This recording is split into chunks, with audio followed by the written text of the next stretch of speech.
बिस्मिल्लाहिर्रहमानिर्रहीम। अस्सलाम वालेकुम नाज़रीन, मैं साइमा कमल और आप देख रहे हैं चीकुटा कराची। एक मर्तबा फिर से कराची के अंदर बटन दब गया है डकैतियों का, स्नैचिंग का। अब इसी रवा हफ्ते आपने एक खबर सुनी होगी, 3 बच्चों का बाप काशिफ, जो कि पेशे के एतबार से इंजीनियर था, उसको उसी मोहल्ले में जिस जगह पे वो परवान चढ़ा, 3 बच्चों का बाप 34 साल काशिफ, जिस जगह पे एग्जैक्टली मैं खड़ी हूँ, यहीं पर डकैतों ने उसको गोलियां मारकर उसके घर के तकरीबन दहलीज के अगर सामने नहीं तो उसी के मोहल्ले के अंदर, उसी की गली के अंदर उसको मार डाला, उसको कत्ल कर दिया। 3 बच्चों का बाप। अब आप सोचिए कि अगर 34 साल एक इंजीनियर शख्स अगर वो इस वाक़े में अपनी जान से हाथ धो बैठता है, तो ज़रा सोचिएगा कि बच्चे कितने छोटे होंगे, उसकी बेवा कितनी उस वक्त जवान होगी, जिसकी इस वक्त पूरी दुनिया के अंदर उसके सर से साया उठ चुका है। वो डकैत जो थे वो डकैती करते हुए यहाँ से आ रहे थे और एग्जैक्टली वहां पर जाके वो गिरे और उसके बाद वो पलट के आए हैं और उन्होंने उस शख्स को, जिसका नाम काशिफ, 34 साल उम्र, पेशे के एतबार से इंजीनियर, 3 बच्चों का बाप, अंधाधुंध फायरिंग करता है इसी जगह पर। ये अब जगह कौन सी है? ये औरंगी टाउन है। औरंगी टाउन का मैं अगर आपको बता दूं कि चूंकि मैं कराची के चप्पे चप्पे मुझे अजबर है उनकी एक एक लोकेशन, इस तरह से मैं आपको बता सकती हूँ कि गुंजान आबाद तरीन इलाकों में से एक इलाका है ये औरंगी टाउन। यहाँ पर अगर कोई इस तरीके से कत्ल किया जा रहा है ना भरे मजमे में, तो फिर ये सवाल पैदा होता है कि अगर भरे मजमे में, पहले हम लोग कहा करते थे कि सन्नाटे वाली जगह से ना निकलो, सन्नाटे वाली जगह से ना निकलो, कोई फायदा उठा लेगा, कोई खुदा ना खास्ता तुम्हें लूट लेगा, कोई गोली मार देगा। आज भरे इस मजमे के दौरान में अब आप मुझे ये बताइए कि इस वक्त जिन बच्चों ने या जिन लोगों ने यहाँ पे देखा होगा, उन पे हिरासगी की क्या हालत होगी, उनका मेंटल, उनका जो कंडीशन होगी, उसकी मेंटली कंडीशन क्या होगी, किस कदर लोग अपने आप को महफूज समझ रहे होंगे। इन 3 बच्चों का बाप जो गया है, इन छोटे मासूम बच्चों का, इनके घर का सहारा कौन बनेगा, इनके घर वालों का मदावा, इनके दुख का कौन करेगा। आज मैं जब आई हूँ तो ये स्वयं का तीसरा दिन है। अब पता चलेगा जिंदगी क्या आपको रंग दिखाती है। उनके भाई हमारे साथ मौजूद है। अस्सलाम वालेकुम। वालेकुम सलाम। देखिए, पहले तो कोई अल्फाज इस वक्त इंसानी डिक्शनरी में नहीं है कि जो कि आपके इस दुख का कोई मदावा कर सकें या उस पर मरहम रख सकें। मैं आपसे ये जानना चाहती हूँ कि इसी जगह के ऊपर आपके भाई को कत्ल किया गया आज से तकरीबन 3 दिन पहले। अब आप मुझे ये बताइए कि सबसे पहले तो बताइएगा कि वक़ुआ हुआ क्या था, क्या अगर मेरी गलती पे मैं अगर नहीं हूँ तो वो इस साइड से वो डकैती करते हुए आ रहे थे, इस रास्ते से गालिबन, और वहां पर जाके वो गिरे और उसके बाद पलट के आके उन्होंने अंधाधुंध फायरिंग शुरू की। जी वो कोने पे जाके गिरे। जब वो गिरे हैं तो शायद वो घबरा गए। अच्छा। क्योंकि काशिफ जो है वो इत्तेफाक से वो नानी के गेट पे खड़ा हुआ था, बल्कि और भी कई लोग खड़े हुए थे। तो वो जा रहा था घर की तरफ, क्योंकि घर उसका जो है वो इस गली के बिल्कुल उस तरफ है। वो वहाँ से लेकर सिर्फ यहाँ तक आया है, तो शायद उन्हें ये लगा कि ये हमारी तरफ आ रहा है। उन्होंने सिर्फ बस पिस्टल निकाला, 1-2 गालियाँ दी और उसके बाद उन्होंने अंधाधुंध फायरिंग शुरू कर दी। 3 फायर मारे, आई थिंक 2 फायर मिस हुए और तीसरा फायर जो है वो काशिफ के राइट साइड पे चेस्ट पे आके लगा। बस वो यहीं पर अपनी बाइक लेके गिर गया। उसके बाद वो यहाँ से गए, आगे भी उन्होंने लोगों को लूटा है, फिर वो लूटते हुए निकल गए। कॉन्फिडेंस चेक कर रहे हैं आप डकैतों का। वो डकैती करते हुए आए और वहां से वो जाते हैं, पलट के वापस आते हैं, उनको लगता है कि काशिफ शायद को रिटेलिएट कर रहा है। हालांकि काशिफ जो था वो रिटेलिएट नहीं कर रहा था, उनको लगा कि ये शायद उनके लिए खतरा बन सकता है। वो पलट के वापस आई हैं, उन्होंने काशिफ के ऊपर अंधाधुंध फायरिंग की है। फायरिंग के नतीजे में 3 फायर जो है, 2 फायर मिस हुए, 3 फायर उस 34 साल नौजवान को लगे और वो वहीं पे ढेर हो गया है। ये इन लोगों के तमाम तर लोग यहाँ पर मौजूद थे। अब आप सोचिए कि आगे चल के वो डकैत, वो बदबख्त जो है वो फिर जाके डकैती कर रहे हैं। आपकी मौजूदगी में अगर कोई मुजरिम इतना ज्यादा कॉन्फिडेंट है, किसी और से सवाल नहीं किया जाएगा, सबसे पहले पुलिस से किया जाएगा। अभी आप मुझे ये बताइएगा कि पुलिस आई आपके पास, उन्होंने क्या कोई ताउन का, उन्होंने कोई पुलिस आई है, पुलिस ने FIR भी काट दी थी उसी दिन और SHO साहब भी आए थे। पुलिस चक्कर मार रही है और उनका कहना है कि हम जदीद टेक्नोलॉजी के ज़रिए इस पर काम कर रहे हैं और एज सून एज पॉसिबल हम उन्हें अरेस्ट कर लेंगे।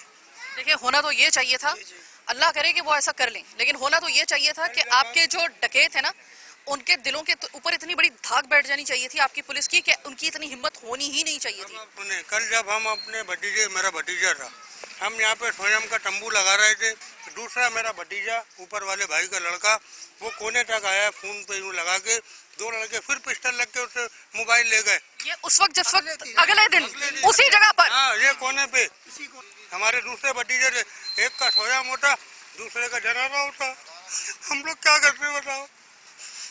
हमारा भतीजा था वो, गोलियां मारी खुला, क्या कसूर था। नानी के दरवाजे पे तो आके खड़ा हुआ था, वो वहाँ से आए बच्चों के मोबाइल लेते हुए और बच्चे को यहाँ गिराया, तो फिर वो रेंजर हेडक्वार्टर के कोने के पास से फिर 2 लड़कों के मोबाइल ले गए।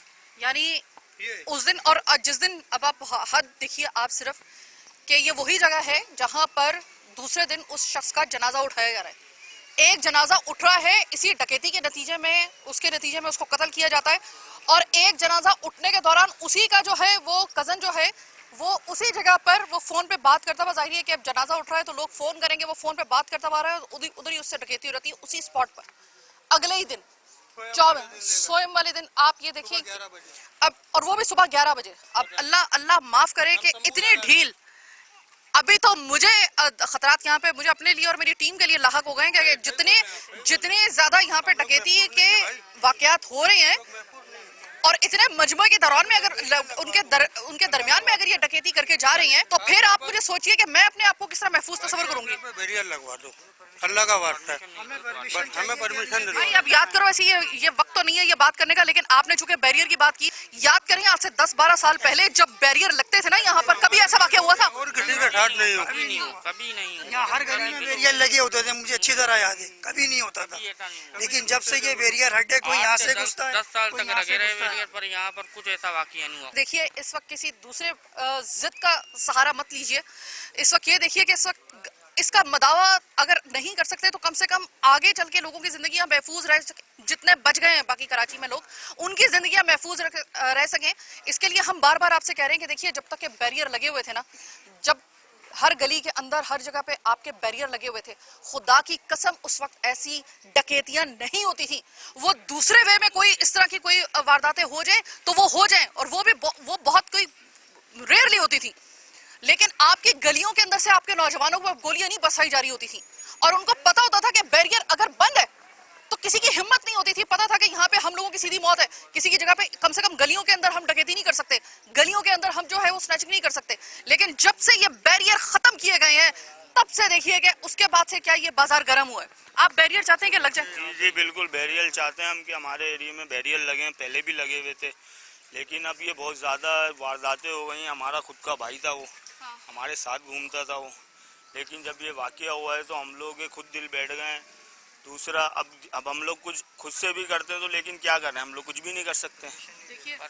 अब हम परमिशन के लिए भी आगे पीछे जा रहे हैं, लेकिन किन इदारों में जाएं, हमें ये बता दें कि भाई वहाँ से ये अप्रूवल मिल जाए हमारे को, लेकिन कुछ नहीं हो रहा है इधर। इसके लिए देखिए आवाज हम सबको उठानी पड़ेगी, हम सबको आवाज उठानी पड़ेगी। बोलने की हुकूमत ना लगवाए, हम अपने पैसों से लगवा लेंगे। आप मुझे ये बताइए कि ये वाकया होने के बाद आप लोगों के, एक तो आप लोगों का बंदा गया है, वो तो उसकी तकलीफ तो है, अपने आप को महफूज समझ रहे हैं आप इस वाकये के बाद? नहीं सर, बिल्कुल बिल्कुल। स्वयं वाले दिन वो हमारे दूसरे भतीजे का मोबाइल ले गए, सीने के ऊपर बंदूक रख के, एक का स्वयं होता, उसको गोली मार देते, उसका जनाजा होता, क्या बीतती हम लोगों पे बताएं आप। अच्छा, जिस वक्त ये काशिफ का मर्डर हुआ है उस वक्त गली में तकरीबन कितने लोग होंगे लगभग?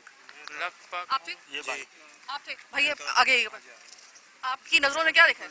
बिल्कुल फर्स्ट बिल्कुल हम लोग बैठे हुए थे यहाँ पे, और उससे 1 मिनट पहले हम लोग उठ के गए, हमें वो टकराए वो डकैत कोने पे, वो घुसे बिल्कुल रेड अपना पेट्रोल पंप वाली गली से घुसे, डायरेक्ट उन्होंने सीधा रोड पकड़ा है, वो बिल्कुल 5 नंबर पूरा साफ करते हुए यहाँ पे गिरने की वजह से उन्होंने एक फायर चलाया है, वरना वो हमारी गाड़ी के आगे से ऐसे निकले कि जैसे कोई एक ट्रेन बंदा होता है, बिल्कुल एक ट्रेनिंग शुदा, जिसे कह लेंगे आप। मुंह पे उनके कोई मास्क लगा था या विदाउट मास्क थे, ब्लू कलर के मास्क थे, ब्लू कलर के मास्क थे उनके चेहरे के ऊपर, और वो बिल्कुल डायरेक्ट ऐसे अट्टे बिल्कुल ट्रेनिंग शुदा बंदे थे कि आप क्या जाने कि यहाँ से उठने के बाद उन्होंने जिस तरह फायर करने के बाद काशिफ हमारा भाई जो बिल्कुल साइड में कर रहा था अपनी गाड़ी। अब यहाँ पे आप देखें ये मदरसा है, वो स्कूल है, पीछे कोचिंग है, फिर एक और चीज़ भी है, यहाँ पे बच्चे पढ़ने आते हैं, सीखने आते हैं, इतने बच्चे यहाँ सेमे में, इनकी शक्लें देखें आप, ज़रा लें आप कैमरा देखें, इनकी शक्लें देखें, ये सब सेमे में, किसी से चला नहीं जा रहा, कोई बाहर नहीं निकला। कल पूरा दिन हम लोग वो दूसरे मोबाइल छीन, ये बच्चे भी बाहर ही थे उस वक्त? बच्चे सब देख रहे हैं, सब बच्चों के सामने मारा गया है? जी जी जी जी, आपको छोटा बच्चा बुलाओ। मेरा बेटा उतर के भागा मेरी बाइक पे, मैं थोड़ा सा आगे गया हूँ तो वो बेचारा मेरा बेटा उतर के वो घर में घुसा, एक दीवार पकड़ के, और मैंने बाइक का कवर लिया है बैठा है। और आपको मैं बता दूं कि बच्चे जब इस तरह का कोई मंजर देखते हैं तो उनकी जो जहन पे असर होता है वो लाइफ टाइम रहता है। ये ट्रॉमा अगर बच्चों ने देखा है ना तो ये मेंटली ट्रॉमा का ये शिकार होंगे बच्चे, और वो लाइफ टाइम इनके मेमोरी में वो रहेगा कि हमने क्या देखा था। और ये इनकी शख्सियतों पे सिर्फ एक बंदा आपने नहीं मारा, आपने कई बच्चों के ऊपर उनके जहनी, उनके जो एक स्क्रीन है, उनकी जहन की स्क्रीन है, आपने उसको भी डैमेज किया है।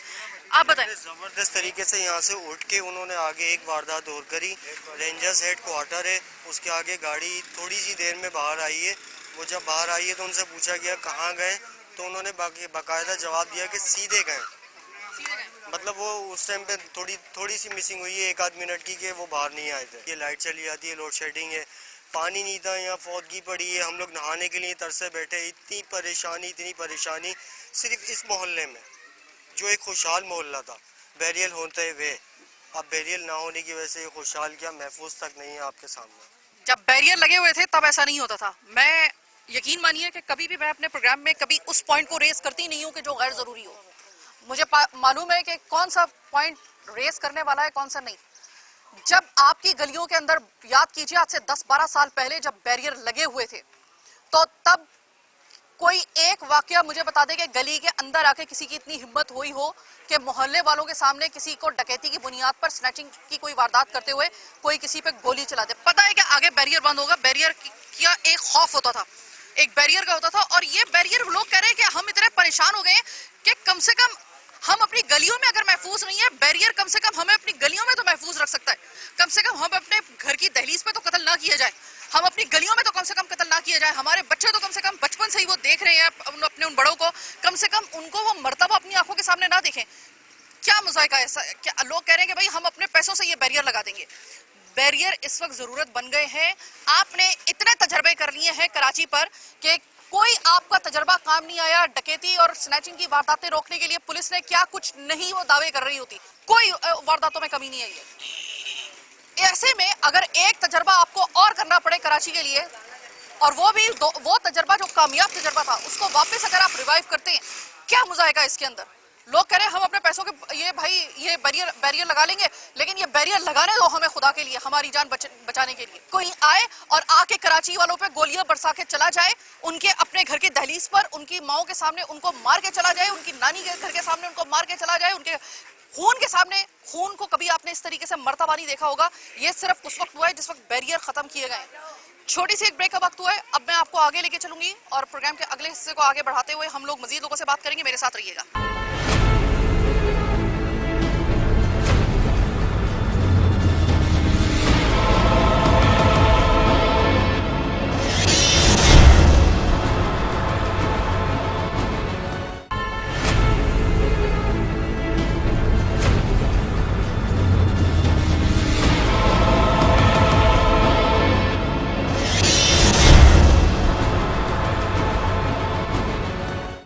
खुशामदीद। अब मैं आपको दिखाती हूँ कि वो पीछे जो आपको घर नजर आ रहा है, जो बिल्कुल सन्नाटे वाला घर है, ये उसी काशिफ का है जिसकी जवां साल बेवा इस वक्त, मतलब जिसको देखकर आप कहेंगे कि यार आपका दिल खून के आंसू हो गए, इतनी जवान औरत इस वक्त इद्दत में बैठी हुई है इन बदबख्तों की वजह से, ऐसे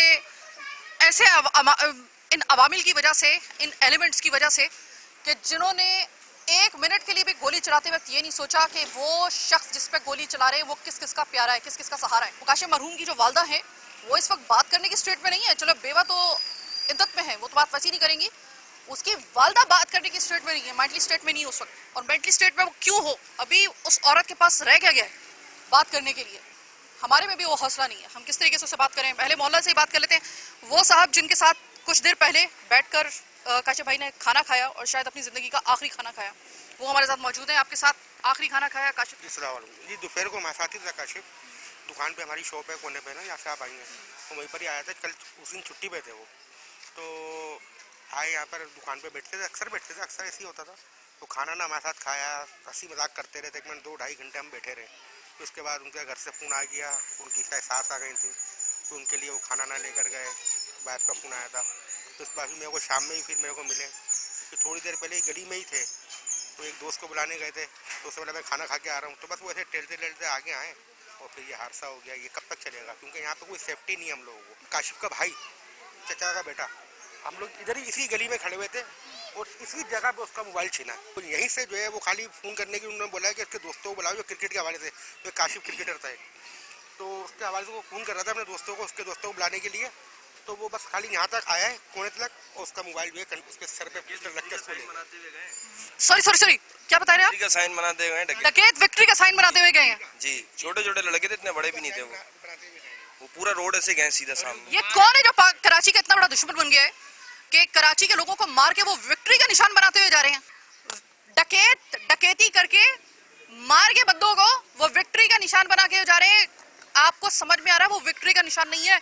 माजरत के साथ वो आपके इस कानून पे और आपकी मौजूदगी पर वो एक समझ लें कि वो एक तमाचा मारते हुए जा रहा है। ये विक्ट्री का निशान नहीं है, ये तमाचा है आप लोगों के कि आज मैं ये साल शुरू हुए हुए कितने महीने हो गए? अभी पूरे 6 महीने नहीं हुए। अल्लाह का खौफ खाएं, पूरे 6 महीने नहीं हुए। कोई 17वां 18वां प्रोग्राम में करने के लिए आई हूँ ऐसा कि जिसमें लोगों को मार दिया गया डकैती के ऊपर। पिछले साल का तो हिसाब अलग ही रखे, वो तो पूरा साल ही तकरीबन मेरा इसी हवाले से गया था। पूरे प्रोग्राम ही हमारे हफ्ते का कौन सा ऐसा जाता था हफ्ते ऐसा जिसमें हमें कोई इस तरह की स्टोरी कवर ना करनी पड़ती हो? कब तक चलेगा? अब या तो जो पुलिस के आला हुकाम है ये डिसाइड कर लें। अब इतनी बड़ी बात इस नौजवान ने बताई कि हमने अपनी आंखों से देखा कि वो जाते वक्त डकैती करने के बाद, मारने के बाद वो विक्ट्री का निशान बनाते हुए जा रहे हैं। मारने के बाद भी उन्होंने, जब काशिफ को यहाँ पे उन्होंने गोली मारी है, उसके बाद उन्होंने आगे 2 गली आगे जाके उन्होंने डकैती करी है। वहाँ पे रेंजर हेडक्वार्टर के पास 2 जगह रेंजर हेडक्वार्टर के पास जाके उन्होंने करी है। वहाँ पर पानी की दुकान है, वहाँ पे जो है ना आरओ फिल्टर प्लांट लगा हुआ है, वहाँ पर उनको लूटा है। फिर आगे आगे और लूटा है उन्होंने वहाँ पे उसी टाइम ऑन द स्पॉट। आप ये बताइएगा इस वाकये के बाद किसी किस्म की आपको कोई तहफ्फुज़ का कोई ऐसा एहसास हो रहा है आपको? नहीं, कुछ भी नहीं। बाकी ये डकैती का जो वारदात हुई थी पीछे, वो भागते हुए आ रहे थे। हमारा जो भाई बेगुनाह मारा गया वो खड़ा हुआ था, सिर्फ खड़ा हुआ था। वारदात हो चुकी है, वो लोग जा रहे हैं, उन्होंने अंधेधुंध फायरिंग करी, उसको गोली लगी। उसके बावजूद वो उठ के 2 वारदातें इसी इलाके में फिर करके गए खुलेआम। कानून डर खौफ ही नहीं है, डर खौफ ही नहीं है, बिल्कुल कुछ भी नहीं है। हालांकि थाना करीब है, रेंजर हेडक्वार्टर करीब है, फिर भी डर खौफ कुछ भी नहीं है इन लोगों को। अच्छा, कोई मुझे ये बताएगा कि देखिए कि हम कराची वाले बहुत जबरदस्त ऑब्जर्वर होते हैं। हम लोग देख लेते हैं कि अगर किसी ने नकाब भी अगर पहना हुआ है या कोई मास्क वगैरह भी लगाया हुआ है, उनके एटीट्यूड से, उनके उनके उनके पहनावे से, उनके थोड़े से सारे वो यही है, एक ही है ये गैर मकामी। कोई उर्दू बोलने वाला यहाँ पे आगे डकैती नहीं करता। हमारे मोहल्ले में एक ही आता है गैर मकामी, बस दी जाए उनको लगाम दी जाए। बैरियल का हम लोग को अगर सेफ्टी चाहिए, बैरियल की अगर हो सकती है यहाँ पर तो कुछ कर सकें। अगर ये हो सकती है तो आप लोग करें, वरना तो यहाँ पर ऐसे ही आज काशिफ है, कल मैं हूँ, परसों कोई और है, हो सकता है कुछ भी हो सकता है। यहाँ पे कोई मसला नहीं है। क्या पता आपके जाते हो जाए। जफर भाई अभी मरे 11:30 में, आप गई होंगी वहाँ पे, उसको भी बेचारा बर्फ, बच्चा आगे टैंकी पे बैठा हुआ यार, बच्चा, वो सिर्फ ऐसा ही हुआ था वो भी सीन। हम 6 गोलियां मार दी यार बच्चे के सामने उसके यार। कराची के अंदर जिस दिन आपने गैर मकामी डकैतों को आपने काबू कर लिया, कराची के अंदर आपको कोई दूसरी जो वारदात सुनने में या इस तरह का वाकया सुनने में आपके कान तरसेंगे। तकरीबन सालों बाद आपको कोई सुनाई देगा ऐसा वाकया जो आज आपको हर दूसरे दिन आपको ये खबर सुनने को मिलती है। आप हमें गैर मकामियों के इस अजाब से निजात दिलवा रहे हैं या नहीं दिलवा रहे हैं, अब आप ये फैसला कर लें। हम तासुब नहीं कर रहे, ये किसी किस्म का कोई डिस्क्रिमिनेशन नहीं कर रहे। हम सिर्फ ये आपको बता रहे हैं कि क्या पुलिस से मालूम करके देखिए कि जितनी भी वारदातें होती हैं उसमें कितने कराची वालों को मारने वाले कराची के अपने लोग होते हैं। ये पुलिस का रिकॉर्ड ये भी साबित करता है। जितने भी डकैत पकड़े उनमें से आप देख लीजिए कि गैर मकामी कितने। कोई इसका हल है या नहीं है, या हमारी किस्मत में कराची वालों की अब यही है कि हर कोई बाहर से आके हमें लूटे, हर कोई बाहर से आके, इवन के हमारे कातिल भी जो है ना वो गैर मकामियों की सूरत में बाहर से लाए जाए।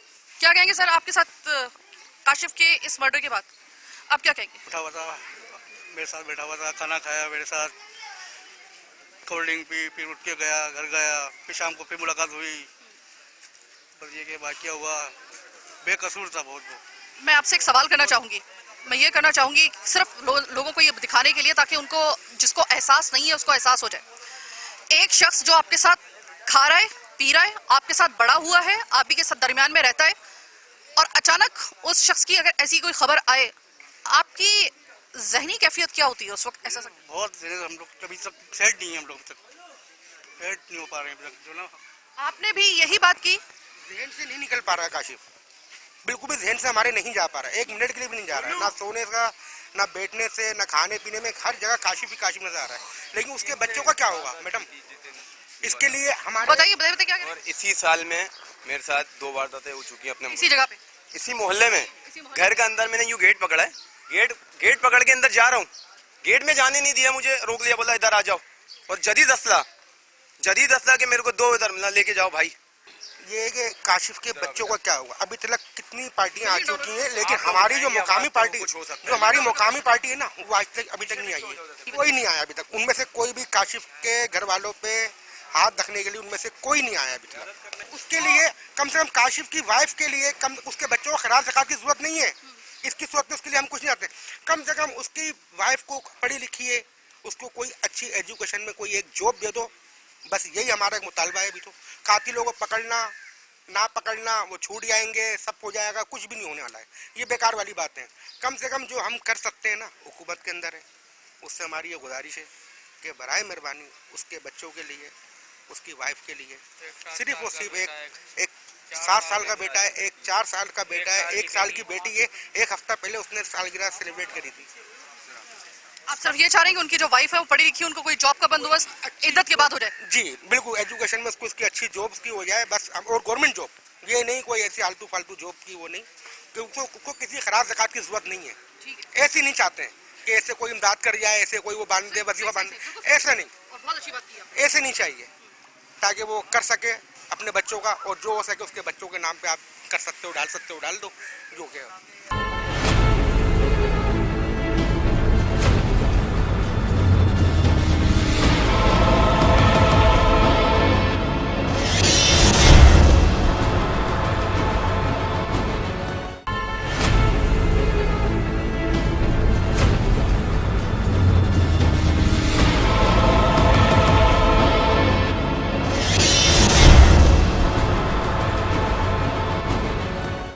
अब आपको मैं एक और प्रोग्राम की वो पॉइंट जिसने मुझे हिला के रख दिया।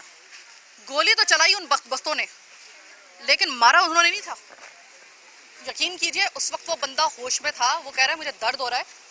तो फिर काशिफ को मारा किसने? अब जरा सुनिए कि असल कातिल इसका एक और भी है। क्या भाई, जब आप लोग हॉस्पिटल लेके गए क्या हुआ वहाँ पे? हॉस्पिटल वालों की नाअहली थी, डॉक्टर मौजूद थे, ये नहीं कि डॉक्टर नहीं थे, मौजूद थे, कुर्सियों पे पाँव रख के चाय का कप हाथ में था उनके, और हमारा मरीज दोनों हाथ उसके यूं पड़े हुए हैं और वो स्ट्रेचर पे लेटा हुआ है। उसकी सांस थी, जब उनको बुलाया नहीं आ रहे, उनको थोड़ा सा उठा के झंझोड़ा तो अंदाजा था कि कितना सीरियस कंडीशन में बंदा है। क्या किया है उनको, जब झंझोड़ा, जब हम वहाँ लेकर गए ज़ियाउद्दीन, तो वो थी उनके अंदर सांस, जब उनको ज़ियाउद्दीन लेके गए तो उन्होंने 12 बजे से पहले ही न्यूज़ चला दिया बासी हॉस्पिटल वालों ने कि बंदा डेथ हो गई है। हालांकि उसके अंदर सांस देती जिंदा था, वो बासी हॉस्पिटल में फर्स्ट एड देते तो आपने दी क्यों नहीं? यानी कि जिस वक्त उसकी मौत डिक्लेयर की है उस वक्त पर्ची भी दी है, पर्ची भी दी, दवाइयाँ लिखे, दवाइयाँ रख दी है, कोई आंडिया लगाने के लिए उनको उठा के लेकर भाई चलो उनको लगाओ, उनको लगाओ, कोई अच्छा वो लगा रहे हैं, वो अपने दवाइयाँ ट्रांसफर करने के लिए वो ड्रिपें बना रहे हैं, मतलब कोई पुरसान हाल नहीं है बासी में खासकर। ये देखिए, गौर से देखिएगा, ये वो दवाइयाँ हैं जो उस शख्स को लगाने के लिए वहां से प्रिस्क्राइब की गई थी कि बाहर से जाके ये वाली दवाइयाँ ले आए। मतलब वो शख्स जिंदा था और उस जिंदा के साथ आपने क्या सलूक किया है, इसके ऊपर तो इंक्वायरी बैठना लाजमी है। इसके ऊपर तो एक के साथ नहीं, ये सबके साथ ही करते हैं, बासी वाले किसी को नहीं पूछते। अब बासी केलों को हमारा उर्दू स्पीकिंग को हॉस्पिटल लेगा, लेकिन अब बासी के अंदर आप चले जाए, वो आपको भेड़ बकरी से ज्यादा नहीं, आपको नहीं समझते। कोई डॉक्टर भी है उसको बुलाओ, पकड़ के लाओ, जरूरी नहीं, ये शॉर्ट बात नहीं है। कि मैं तो डकैतों को कह रही थी, डकैतों ने तो चलो जो गोली सो चलाई, असल मतलब तो बंदा ना मरतबा तो जाके अस्पताल में जाके मरा है। जी बिल्कुल ऐसा ही है।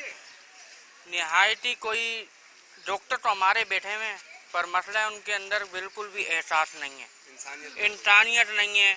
मेरी बच्ची बीमार हुई, उसी हॉस्पिटल का उसी बंदा का अगले दिन आ रहा है उसी हॉस्पिटल जिसने मुझे रेफ़र किया दूसरे सरकार प्राइवेट हॉस्पिटल, वही बंदा आके वो ट्रीटमेंट कर रहा है मेरी बच्ची का। ये कहानी वहाँ नहीं देख रहे। मैं अपने भाई साहब का ऑपरेशन के लिए मैं गया था, तो मैंने प्राइवेट में करवाया पित्ते का ऑपरेशन। वहाँ पर मैं गया हूँ, वहाँ पर ये इधर जाओ उधर जाओ, हर चीज़ के पैसे, कोई आपको सिरिंज भी वहाँ नहीं मिलती है। आपको एक सिरिंज की क्या औकात है? अच्छा, अब जो भी कभी कहेगा ना कि अब्बासी शहीद में सब मुफ्त मिलता है, सब आवाम की सहूलत के लिए बनाया है, जरा सुन ले। कोई टेस्ट भी फ्री नहीं है वहाँ पे, खून टेस्ट के भी पैसे, एक अगर टाका भी लगवाते ना तो उसके भी पैसे देने पड़ते हैं, आपका धागा, उसकी हर चीज हमने बाहर से लानी पड़ती है। भाई आप लोग मुझे ये बताओ, इस वाकये के बाद से आपको बाहर निकलते वक्त मोटर बाइक पे डर लगता है? बहुत डर लगता है हमारे को। अम्मी जाने देती है बाहर? अम्मी तो अब बोलती हैं बाहर नहीं निकलो, बहुत हालात खराब हो रहे हैं। ये जगह ऐसी थी वैसी? क्योंकि औरंगी टाउन को मैं जानती हूँ, कभी ऐसा तो नहीं मैंने देखा। पहले बिल्कुल ऐसी नहीं थी, अभी जब से बैरियर वेरियर हटाए जब से ये हो गया है। बैरियर हटाने के बाद इतनी बड़ी क़यामत आ गई? टोटली गवर्नमेंट की नाअहली है। मैं आपको बताऊं, हमारी गवर्नमेंट किसी तरफ तवज्जो नहीं दे रही। अगर कोई एक इदारा आप मुझे बता दें कि कहीं गवर्नमेंट की तवज्जो है, अस्पताल, हॉस्पिटल, अस्पताल को ले लें आप, कोई गवर्नमेंट ऐसा इदारा ले लें जहां पर हम लोग परेशान नहीं हो रहे। हम तड़पते हैं, हमारे लोग रोते हैं जाके अपने काम कराने के लिए। हॉस्पिटल हो गया, अपने गवर्नमेंट के जितने भी इदारे हो गए, आप थाने चले जाएं, कोर्ट कचहरी चले जाएं, आपको इतना रगड़ेंगे, इतना तंग करेंगे कि आप आजिज आ जाएंगे कि हम जाएं तो जाएं कहाँ। सुनवाई नहीं है कोई। या तो बहुत बड़ी सोर्स लेकर आओ या फिर बहुत सारे पैसे लेकर आओ, फिर कहीं जाके वो काम करने पे तवज्जो देंगे जरा सी, वरना कोई तवज्जो नहीं है। मैं तो यही रिक्वेस्ट करूंगा कि भाई खुदारा हमारी इन लोगों से जान छुड़ाई जाए। आवाम की कोई सहूलत नहीं है कहीं भी। सर आपसे इज्तिमाई तौर पे मैं सवाल करना चाहती हूँ, अब आपको अपने कराची के और अपने लावारिस होने का एहसास हो रहा है? कराची लावारिस है? बिल्कुल लावारिस, बिल्कुल लावारिस है। अब्बासी हॉस्पिटल में काम हुए, ऐसी बात नहीं है। एक जमाना था कि यही वो औरंगी टाउन की गलियां होती थी जहां पे आप रात के वक्त में धड़ल्ले के साथ आ जाया करते थे। ये वो जगहें थी, ये वो गलियां थी। अब आप सोचिए जरा, ये वो गलियां जहां पर जनाजे और डेड बॉडीज खड़े खड़े आपके प्यारों की गिरा के चले जाते हैं, उनकी लाशें गिरा के चले जाते हैं। 10 साल पहले ये गलियां जो होती थी ना, रात के वक्त भी जागती थी। जो कहते थे ना कराची की रातें भी जागती हैं, तो वो ये वाले एरियाज होते थे जो कि आपके गुंजानाबाद एरियाज कहलाते हैं। और यहाँ की बेटियां जो थी ना, वो दो गलियों में करीब करीब ब्याही जा रही होती थी कि भाई रात को बेरात को जैसे ही बेटी जो है वो जरा थोड़ा सा काम से फारिग हुई, फौरी तौर पे थोड़ी देर के लिए अपनी माँ से मिलने के लिए उनके घरों में आ रही है। रात के वक्त में यहाँ पे चहल पहल हो रही है, बच्चे आ रहे हैं, ये कर रहे हैं। ये एक माहौल बना होता था यहाँ पर। आपने इन गलियों से इनका खूबसूरती तो बहुत पहले छीन ली थी। अब यहाँ पर सिर्फ जनाजा पड़ा होता है जिसको आप मार के चले जाते हैं उसके घर वालों के सामने, और उसके जनाजे के ऊपर ही जब दूसरे लोग उसके जनाजे पे आ रहे होते हैं तो उसी जगह, उसी गली के अंदर फिर वही डकैत आते हैं और आपके दूसरे रिश्तेदारों को लूट के चले जाते हैं जो आपके जनाजे को कांधा देने के लिए आ रहे होते हैं। अंदाजा है आपको आपने इस कराची को क्या बना दिया है? हम बार बार कहते हैं कि कराची लावारिस है, लावारिस है, तो हमें, और जब भी हम पुलिस के सामने ये अपना सवाल रखते हैं कि डकैत क्यों नहीं आपके काबू में आ रहे, तो कहा जाता है कि मीडिया जो है ना वो राई का पहाड़ बना देता है। इतने बुरे हालात नहीं है जिस तरह पाकिस्तान को के अंदर जो है वो कराची को बदनाम किया हुआ है। सर इससे बुरे हालात अगर कोई और हो सकते हैं तो आप हमें बता दें, हम अपनी गलती तस्लीम कर लेंगे। हर जगह बैरियर लगाए हुए थे, बैरियर से बहुत सेफ्टी थी। गवर्नमेंट ने बैरियर निकाल दिए। बैरियर निकालने का कौन सा दुख बनता है? गलियों से बैरियर क्यों निकाले गए? सुबह 7 बजे से लेके रात को 12 बजे तक बैरियर खुले रहते थे। 12 बजे सेफ्टी होती थी कि बैरियर बंद हो जाते थे, 2 तरफ के खुले होते थे, इन और आउट, बस ताकि हर आदमी को पता हो यहाँ से हम घुसेंगे, यहाँ से हम निकल जाएंगे। क्या कहेंगे, बैरियर लगने चाहिए दोबारा? बिल्कुल लगना चाहिए, लगना चाहिए, बिल्कुल लगना चाहिए। डकैतों का तो इतना उन लोगों का दिल खोल चुका है। यहाँ हमारे भाई को मारा, ठीक है, उससे आगे का ये रहा रेंजर्स हेडक्वार्टर। रेंजर्स हेडक्वार्टर के बिल्कुल सामने पानी वाले की दुकान है, उसको भी लूट कर लेगा। अभी मेरे दोस्त को 19 लाख रुपए उसने उनके हाथ में दे दिए, 19 लाख रुपए उनके हाथ में दे दिए, फिर भी उसके सीने में 6 गोलियां डाल के चलेगा। इतना तो दिल खुला हुआ इन लोगों का। बोल रहा है कि मेरे को मेरा NIC दे दो मेरे मोबाइल के कवर के अंदर से, उसके सीने के अंदर 6 गोलियां डाल दी उन लोगों ने। इस वक्त जो है वो सिर्फ ये कि एक बेवा खातून जो कि जवानी में बेवा हुई है, होना नहीं चाहिए था उसको इस तरीके से। बहरहाल चलें, अगर वो बेवा हो गई है ना तो कम से कम उसकी रोजी रोटी के लिए इज्जत के साथ, पढ़ी लिखी खातून है वो, कम से कम इद्दत के बाद उसकी कोई अच्छी और बावकार उसकी जॉब का बंदोबस्त तो आप कर सकते हैं ना सर। कामरान टिसोरी साहब, गवर्नर सिंध साहब, आप कर तो सकते हैं ना? उनसे गुजारिश है, लोग कह रहे हैं कि गुजारिश है कि इतना तो आप कर सकते हैं। कम से कम वो 3 यतीम बच्चे जिनकी उम्रें आप जरा सुन लीजिए, उन्होंने किन बच्चों के ऊपर क़यामत तोड़ी गई है। 7 साल का सबसे बड़ा बच्चा है, छोटा उससे जो छोटा है वो 4 साल का, और अभी बच्ची 1 साल की हुई है जिसकी 1 साल, अभी 1 हफ्ते पहले उसने सालगिरह बनाई थी काशिफ ने। ये आपकी गलियां, ये वही गलियां हैं जो जिंदगी का मंजर पेश करती थी, जहाँ पे रौनक होती थी। बैरियर हटने के बाद से यहाँ की गलियां तक महफूज नहीं रही। वजीर आला सिंध मुराद अली शाह साहब, इसके अलावा बिलावल भुट्टो जरदारी से दस बदस्ता अब लोग गुजारिश कर रहे हैं कि आप खर्चा मत कीजिए, हमें सिर्फ इजाजत दे दीजिए कि हम बैरियर लगा लें। खुद अपने खर्चे पे हम बैरियर लगाएंगे। हमें याद नहीं पड़ रहा कि जब बैरियर लगे हुए थे तब कभी ऐसी वारदात गलियों में तो कम से कम नहीं होती थी। आपस के झगड़े कोई हो जाए तो हो जाए, आपस के डकैती नहीं होती थी, इस तरीके से स्नैचिंग नहीं होती थी, ये लोगों का कहना है। तो हमें एक दफा आप इजाजत दे दें कि हम बैरियर अपने खर्चे पे लगा लें। तमाम लोग पैसे इकट्ठे करके हम अपने खर्चे पे लगाएं, हमें इजाजत दे दें। इस वक्त काशिफ जो है 34 साल का नौजवान, इंजीनियर पेशे के लिहाज से, वो मनोमिट्टी जाके जा सोया है। और इसमें मैं कहती हूँ, लोग कहते हैं, यहाँ पे लोगों की मैं बात आप तक पहुँचा रही हूँ, उन्होंने कहा है कि हमारे काशिफ को सिर्फ एक डकैतों ने नहीं मारा, अस्पताल वालों ने भी मारा है। जहाँ पर आप जाएं, हॉस्पिटल का यही वाला एक माहौल होता है। जब आप जाएं, आप ये तो देख लें कि मरीज किस हालत में आपके पास लाया गया है। आपके पास कोई भी मरीज आए, आप क्या ये करेंगे कि उसको देखे बगैर? अब वहां पर लोग उनको झंझोड़ रहे हैं कि भाई मर जाएगा बंदा, उस वक्त तक वो बंदा जिंदा है, काशिफ जिंदा है। डेल डोल का वो अच्छा बंदा था, उसको गोली भी लगी है तो वो इतने होश में था कि वो बता रहा था कि मुझे दर्द हो रहा है, अब मुझे यहाँ पे ले जाओ, मुझे वहां पे ले जाओ। इतने होश में था, इसका मतलब है कि उसको बचाया जा सकता था। लेकिन आप लोगों ने जिस सुस रवि के साथ और जिस नेग्लिजेंस के साथ उस बंदे को ट्रीट किया, अल्लाह जाने के, ये तो काशिफ के लिए तो हम आ गए ना यहाँ पर बात करने के लिए, तो मीडिया में हाईलाइट हो गया। अल्लाह जाने के कितने ऐसे मरीज वहाँ पे लाए जाते होंगे इन सरकारी और नीम सरकारी अस्पतालों में, जहाँ पर उनके साथ यही सलूक किया जाता है। काशिफ को बचाना चाहते तो बचा सकते थे। अगर काशिफ क्या होता, ज्यादा उसकी हॉस्पिटल की जो था, ज्यादा क्या होता? आपको अपनी नींद कुर्बान करनी पड़ती, या आपको अपने जो आप चाय पी रहे थे, आपको वो कप थोड़ी देर के लिए वो ठंडा हो जाता, आपकी चाय ठंडी हो जाती, ज्यादा यही होता। लेकिन काशिफ तो जिंदा बच जाता। आप ये सोचिए कि इस मुल्क में ना, इस शहर के अंदर आप इस हद तक लावारिस हो गए कि डकैत तो आपको जो मार रहे हैं सो मार रहे हैं, आपके जो बचाने वाली, आपकी जिंदगी बचाने वाले जो डॉक्टर है वो भी आपको मार रहे हैं। तो ये है इस पूरे कहानी का और इस पूरे केस का लुब्बे लुबाब। अब आप मुझे खुद बताइए कि इसके ऊपर आपकी आवाज रेस करना बनता है या नहीं बनता।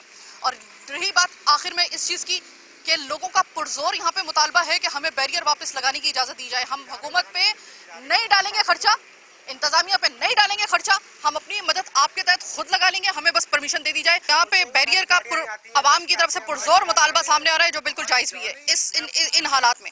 वेल, आज का प्रोग्राम चीकुटा कराची बस यहीं तक। मुझे मेरी टीम के साथ दीजिए इजाजत। अल्लाह ने के बाद।